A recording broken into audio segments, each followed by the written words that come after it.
Well, David, I'm really excited that you're spending some time together with me today so that we can talk a bit about our heart for what God's doing at TEDS and to the things that He has done in the past, but looking ahead to some of the exciting things that we really see. Right. That we'd love to have God do at TEDS in the months and literally years as we look toward the future. Now, you have an interesting background, and really it's ties to the Free Church that go back to Hong Kong.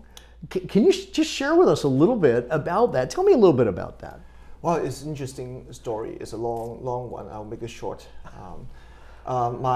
On my mom's side, basically I am the 6th generation of pastor. Wow. So they go all the way back. Okay. And my grandfather was a pastor in China, in a Free Church in China. Okay. And they knew Rodin back in those days. Really? Years ago. That's right? Wonderful. They met Rodin, and that was years ago. And so my parents, they met at Fuller in the 50s. Okay. So my dad was a Wheaton grad, his classmates would be Walter Kaiser, Ted Ward, they're in the same class. And so after Wheaton, he moved to California and then entered Fuller for the MDiv program. And he met my mom there. Okay. And they both took boats from China to the States, and they studied at Fuller. So they started dating, and basically my mom converted my dad into the Free Church. And that was an interesting story as well. That's a great story. Yeah, so after Fuller, they completed another degree and got a doctorate, and then they moved to Chicago. And my dad was ordained, they were married in a Swedish E-Free Church in Chicago. Okay. And they were ordained at Wheaton Evangelical Free. And that was in the late 50s. And they were sent back to Hong Kong as missionaries by the Free Church in the 50s. And so for many years, he has been serving as a Bible college professor, then the president of Evangelical Free Bible School in Hong Kong. And what is interesting is that in the 1980s, 1987, when EFCA celebrated the 100th anniversary of the global mission, then my dad spoke at that conference, EFCA conference. Did he really? Meeting, oh, that's wonderful. June 1987, celebrating the work of EFCA in the global scene. So that was really important for the Free Church and also for our family in that sense. Now that is a great story. And there's a lot of that story, David, I didn't even know. Right. I mean, I knew that you had that long history with the Free Church and connection in Hong Kong with your parents. And in fact, it was last summer that my wife Becky and I were in Hong Kong, and we were at Evangel Seminary, and I remember walking down the hallway, and there was a photograph of your father as the president of the school. So we had a good time. I took a photo of that, and I remember showing that to you and how excited you were to see a photo of your dad. Really interesting, yeah. But to know that ongoing connection, I did not know that your parents were sent as missionaries by the Free Church. Right. And when you think about the fact that, almost 130 years ago now, that it was in a Swedish Free Church in Chicago. Right. That an 8-week Bible course was started that really has become what TEDS is today. When you think about from those early days, the need to be training pastors and missionaries, church planters and lay leaders in the church, and to see that connection between from there to your family. What a wonderful connecting point. Yeah. I mean, they are diehard Free Church fans, and they always talk about the Free Church, and that was really dear to their hearts. That's wonderful. Well, and even you mentioned that they knew Hugo Rodin, who one of our buildings on our campus named after him, and the fact that he was the missions leader of EFCA for a while. Actually, his son is a dear friend of mine, and so So it's there's a lot of interesting connections, a lot of interesting connections that we have. Now, your time at TEDS. When did you come? And give me just a little background here of your time at Trinity. Yeah, I came to the States in the mid-'80s, and I was all the way planning to go back to Hong Kong to teach. Okay. So I promised God that I'll be done with my studies and will be returning to Asia. Okay. Because my heart is in Asia. So I told, in my prayer, I told God that I will not be applying to any school here in the States until they approach me. Okay. Which is theoretically impossible. Sure, right? Sure. So before I graduated from Harvard, and I was praying, and I talked to my roommate and said, well, it'd be great to teach at TEDS. I wasn't a TEDS alum, but I heard about TEDS. It's a wonderful school. focusing on the Bible, but also the academic side. That particular balance is unheard of. Yeah. But the strong belief in an inerrant word, the word being the word of God. So that is so important to me. And I thought that would be great. But then I promised God, so I'm not going to approach TEDS. Okay. But then after saying that, within half a year, TEDS gave me a call. Oh, really? Yeah. Okay. So that was totally out of the blue. And so then at that point, we married, Crystal and I, we prayed, and then we came to TEDS. And so that was in the 1998, so late 90s. Okay. So Crystal has been teaching in the college, and I was teaching at TEDS for the past 27 years. Yeah. Well, and during that time, you came initially teaching in the New Testament department. Right. Okay. Right. And you taught there for a number of years, and then you moved a few years ago into the role of Dean of TEDS. Tell us a little bit about that transition and how long you've been in that role. You know, ever since the late 90s, my heart was still in Asia. Okay. And after teaching for 5 years, I was tempted to move back to Asia. Okay. And at that point, Don Carson is telling me that you can do more for the Chinese church here in the States than there, because you can write and you can research. Right.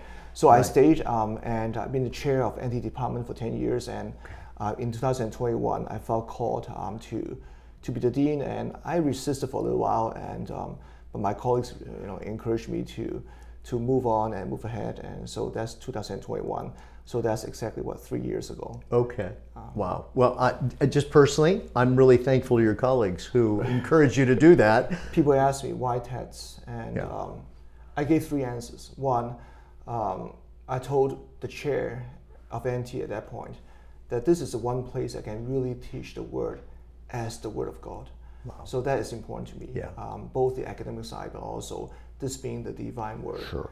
And second, this is important also because of the balance of academics and ministry. Okay. This is not simply a factory producing pastors, but this is a place producing theologically trained pastors who are able to face the future in a certain way. And so that pastor-theologian idea is really attractive to me.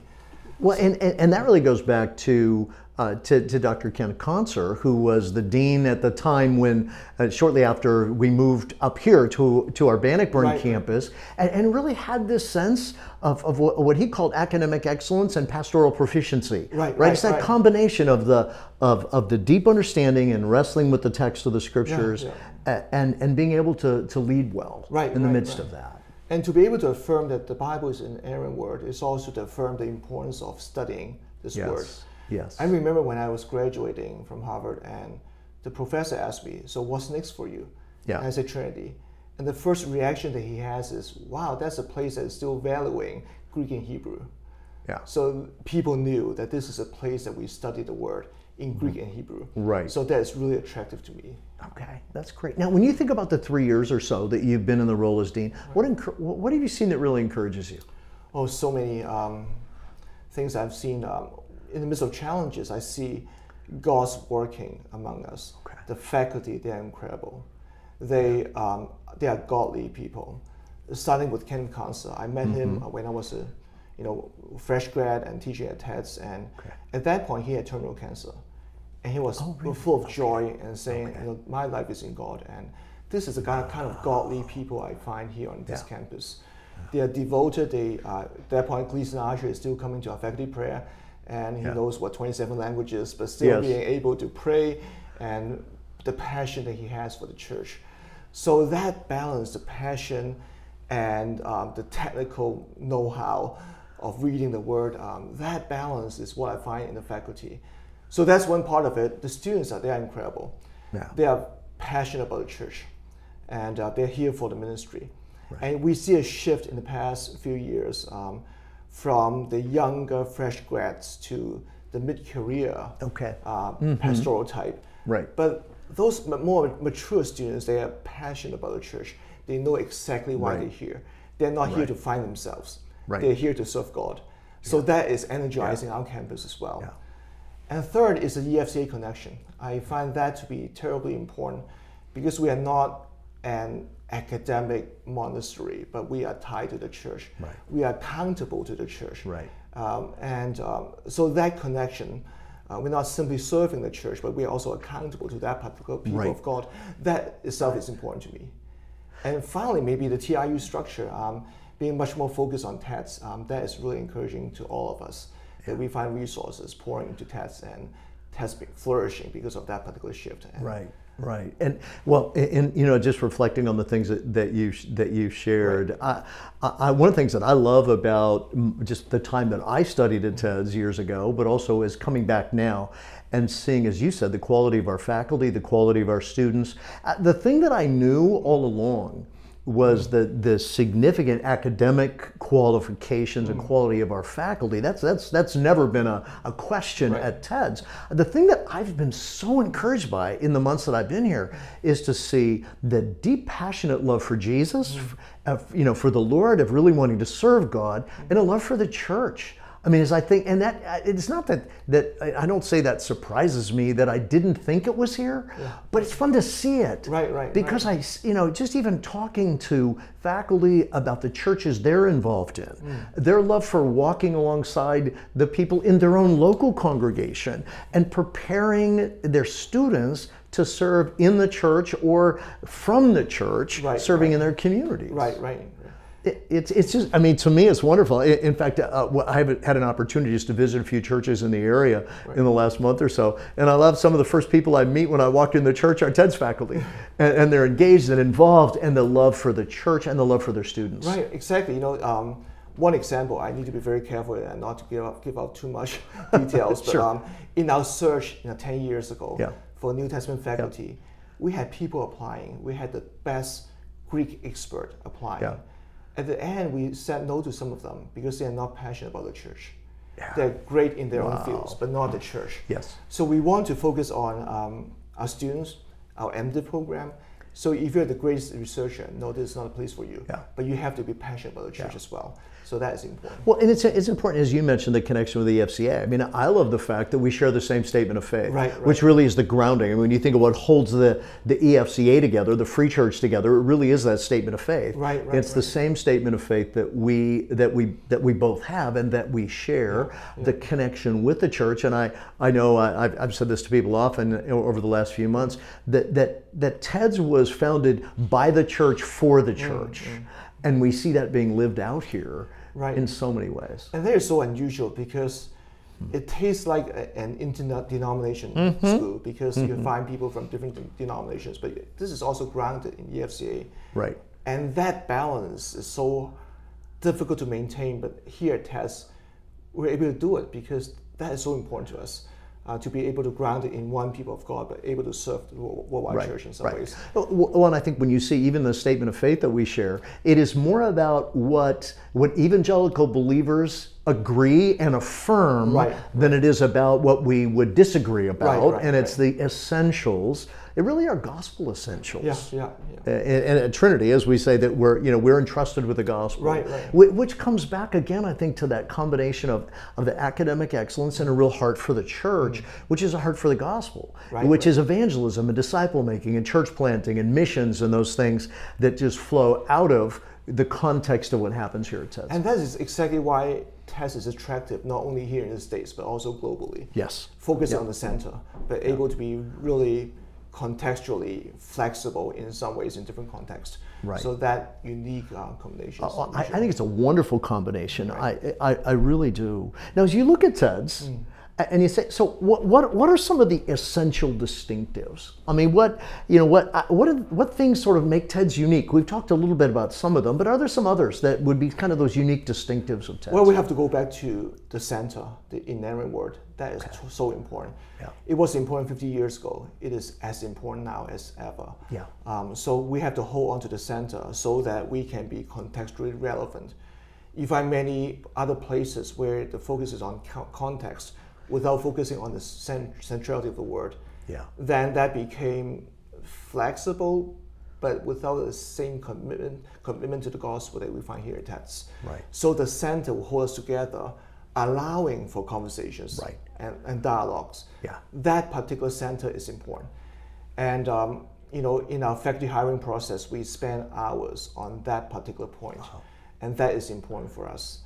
And the second is the balance of academic and ministry.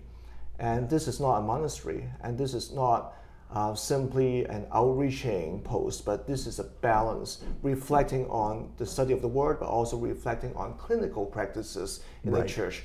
So that particular combination is also unique. Yeah. And probably third, local and global.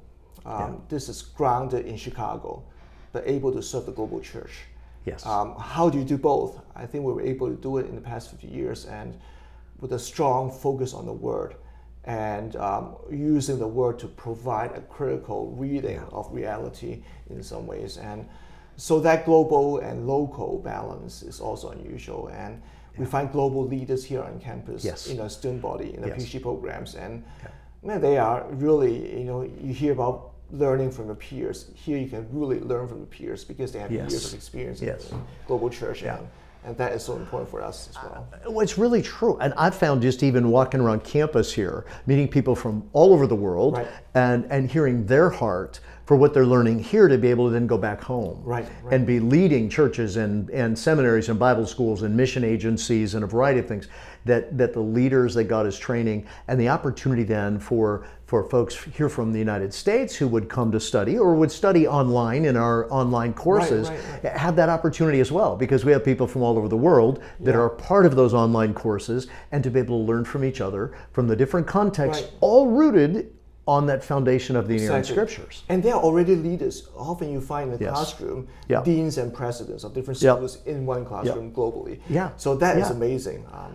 Well, it is. I mean, as I've chatted with some of our students about what they enjoy and what they really appreciate about their time at TEDS, often, I mean, what I hear is the incredible quality of the faculty, the focus on the inerrant scriptures as the base upon which we operate, the heart for that gospel ministry, but then to be able to say, and I get to meet people from other parts of the world, my heart has been challenged, I've developed those kind of friendships and relationships that really help to grow and I think strengthen all of us. Yeah, it's amazing. We have a recent grad being the president of an African country now, and so that fact, I mean, you're living among leaders, and how God is working globally is just amazing. Well, I know you know, as we think about, you and I will be at the Lausanne Congress, Lausanne 4 in Seoul the end of September. Well, a number of folks that are involved in that are TEDS grads. In fact, if I believe I have this correct, the primary leader of the on-the-ground movement there of Lausanne is a TEDS grad. And so when you think about the impact worldwide, the impact here in this country, and the fact of we really need a generation of leaders who are well equipped to know how to handle the inerrant Word of God well, and to then take and apply that to the issues of our day, which is essential. Right. Now, you've talked a bit, David, about this idea of TEDS being sort of a medical school model. Explain that to me a little bit more, because I love that idea. I'd love to understand a little bit more about it. Sure. You know, almost 100 years ago, a person by the name of Flexner, he provided a report on the medical school. So 1910, it was published. And it was a report to the Carnegie Foundation at that point, evaluating the development of the medical school at that point, since the 18th century to the 20th century. And his argument is that you find a shift from apprenticeship model to a didactic model to an active learning model. So that was 100 years ago. And he's saying that we need to move beyond apprenticeship, mentorship, one-to-one model to a didactic model to an active learning model. And what is interesting is that you find a change in models of learning in the medical school, in the law school, in the business schools, but not in the divinity school in the past 100 years or so. So that shift is important in training students how to be effective in their own fields, and I believe that we can learn from that. But exactly what exactly is a medical school model? There are so many pieces to it. Maybe we can begin by talking about labs and residency programs. So you're not simply learning in a classroom; you're learning in the labs. You're also learning in the teaching hospitals. So for us then, classroom active learning is important. We're not simply memorizing the fact, but also churches as teaching hospitals. Yes. That is also important model. And that will allow for research integration. So we're not simply researching in a library, but we're also researching in the teaching hospital, in the classrooms, but also in the churches. So that will be an important part of it. But also interdisciplinary learning. So we're not simply studying Greek in the morning, Hebrew at night, but we are trying to fit everything together in producing a well-rounded pastor. So the professors, we have to learn how to be in dialogue so that we can train one who is able to integrate what he or she has been learning. So that will be important part of it as well. We're going to talk about CME, continuing medical education. So learning does not stop in the third year of MDiv. It's a lifelong learning.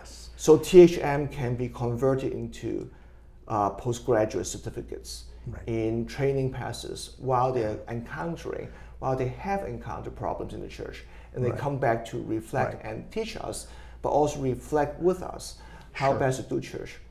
So, so that model is active learning model. It is some sort of a competency-based part of it, but combining with the hard data, the raw data, in the revealed word. A medical school model works because it's able to provide an interesting balance between academic studies but also the practical or pragmatic outworking. No one's going to accuse a medical school of not being practical, but no one's going to accuse a medical school of being too academic, because the two work together really well. So I think we need to find a way to encourage that particular active learning model to able to apply the raw data into real life situations. I love that, because in many ways, when you think about it, that's the application of what Dr. Concert talked about back in the 1960s, of this idea of academic excellence and pastoral proficiency, of how do we study the Word really well and understand that biblical theological foundation, which I think back to my time at TEDS, I learned how to think biblically and theologically. I learned what that foundation of the inerrant scriptures and solid orthodox evangelical theology was, and helping me think, and then to see that lived out practically, which is why we're working very hard to develop partnerships with local churches, with different districts around the country, to see how can we do that, and adding to that some of what the centers here at TEDS do. I think, for example, the Center for Bioethics and Human Dignity, which is a part of that ongoing lifelong learning for us. I think of myself in the days when I was a pastor. I thought, wow, some of the challenges, the ethical challenges that pastors are facing today on issues of life and other things that are out there in our culture, to have a center like the Center for Bioethics and Human Dignity help us think about that for lifelong ongoing learning. Exactly, and we are really well situated geographically in the suburbs, so that we can spend time on the Word, but also close enough to the Chicago city so that we can practice what we teach. And the teaching hospitals will allow us to be at the very center of the clinical population. You find that already 100 years ago, when Harvard was moving the medical school to Boston, not Cambridge. Northwestern moving from Evanston to Chicago, the medical school. So connecting the two worlds, and this is important for us. We have teaching hospitals in EFCA churches, but we also have the DFU campus, and that will allow us to provide balance to the study of the raw word, but also practicing it. Well, and that's really true, and especially when you think then about what's opened up for us with online learning, with I think of the MDiv being fully online this fall, in asynchronously and in 8-week terms, and instead of 15-week semesters, or the Master of Arts in Theological Studies similarly. So I mean, so we have things and various certificate programs and other things. It's making TEDS education accessible and thereby more affordable, and so it can be really applicable. And it all works into this medical school model that you're talking about, David. I love that. That's great. It is exciting because it is learning from the best of pedagogy, but also applying the word that is a revealed word. Right. So the center is important, Right. but also the application is also important. Right. Well, and I think it's helpful on both, going both directions related to that. As you said, I think it helps our faculty at TEDS stay connected with what's going on in the local Right. church, and it gives leaders in the local church a connection back Exactly. to the academy, where the kind of study and learning and the integration of things can happen in a really significant way. Right. And that partnership's wonderful. Now, you talk also, and I love this, you talk about what you call subversive orthodoxy. So what is that, David? And really, how does that apply in significance to the church today? And I just throw one other aspect to that. So how does the TED education prepare students to engage in it? Yeah, for subversive orthodoxy, the basis, the foundation of that idea is to recognize the word being the revelation from God. Okay. Being the revelation from God, the word is going to qualify and challenge all contextual ideologies. Okay. So the whole point of having a revealed word is to have the word correct our reading of reality. Okay. So it is a hermeneutic, right? Assuming that the word is going to be meaningful by correcting what we believe, how we practice, how we teach, how we pray, and all that we do. So revelation leading to hermeneutic, that is important. And it is a dynamic concept. Yeah. Orthodoxy can give us an impression of a static creed, but this is not simply a static creed, but it is an active creed challenging all that we do and challenging secular ideologies as well. So it is dynamic in a sense. Right. And if that's the case, then it is thoroughly evangelical, meaning that it will provide critique not simply of the other, but also a self-critique. Right. I think often in evangelicalism, the evangelicalism that people hate, you don't find a self-critique to it because we are not submitting ourselves to the word. So this evangelicalism, this text, evangelical divinity school, we're critiquing our own self. Are we faithful to the word? Are we faithful to the revelation coming from God? So that subversiveness is also criticizing our own self. Okay. So that evangelicalism, that evangelical heart is important. And at the end, proclamation is important. Yeah. What is interesting is in many third world countries, a seminary is a place to proclaim the word, and not simply to study the word. Right. And that is important to me. It's at the heart of what I believe. My dad taught me to place emphasis on preaching. One thing that you probably don't know, that my dad shared a preaching prize with David Larson at Fuller when they graduated. I didn't know that. So for my dad, goodness. preaching is important because if you don't preach, studying the word is simply a static exercise. But proclamation of the word is all that we do. Yeah. So I expect every single faculty member to be able to preach the word in life and in deed and in word. Okay. So subversive orthodoxy is an act of proclamation at the end. We're not simply studying the word, but we are criticizing the world, including our own selves, by the word.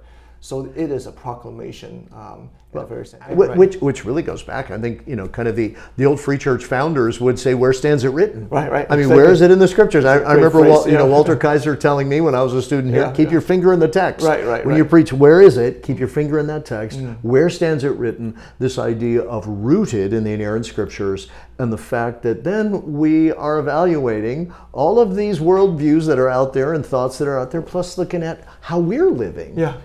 Are we living in obedience to the Scriptures? And there's a certain amount of not just knowing, but obeying the inerrant Word of God. Right.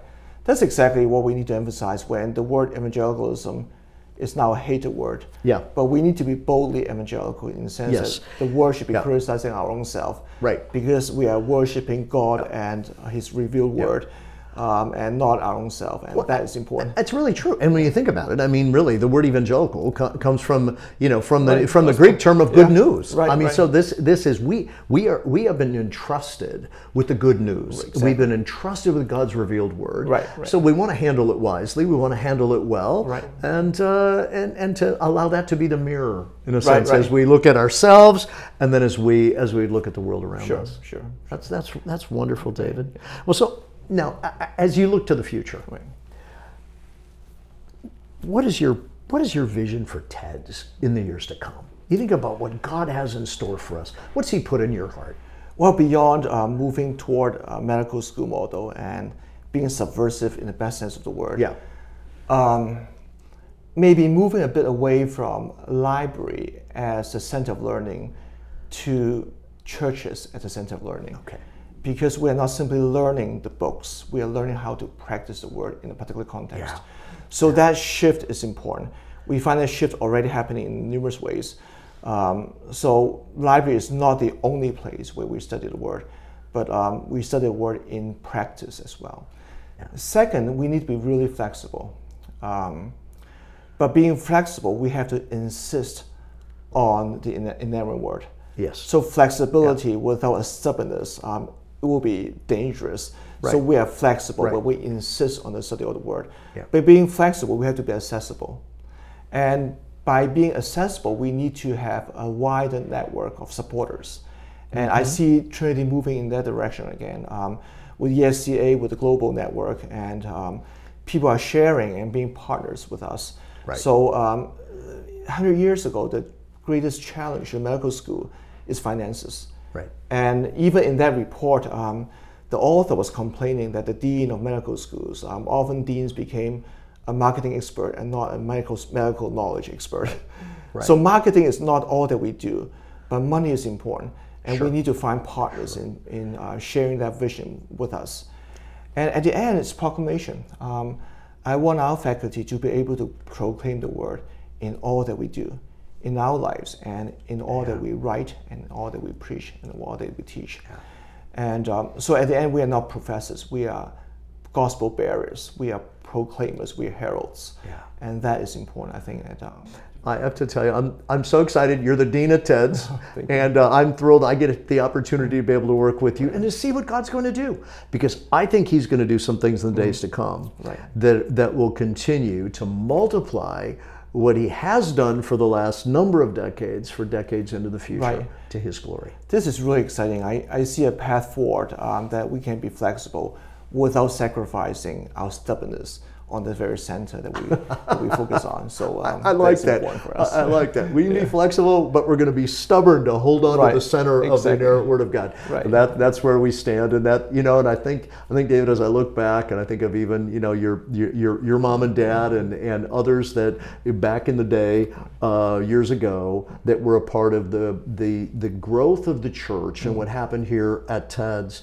And I think about those folks. If they were hearing our conversation today, I think they'd be smiling. They'd be excited, right? They'd be smiling, seriously, because that's what was on their hearts. It's what's on our hearts, and it's what we want to communicate to the hearts of the next generation of leaders to the glory of God.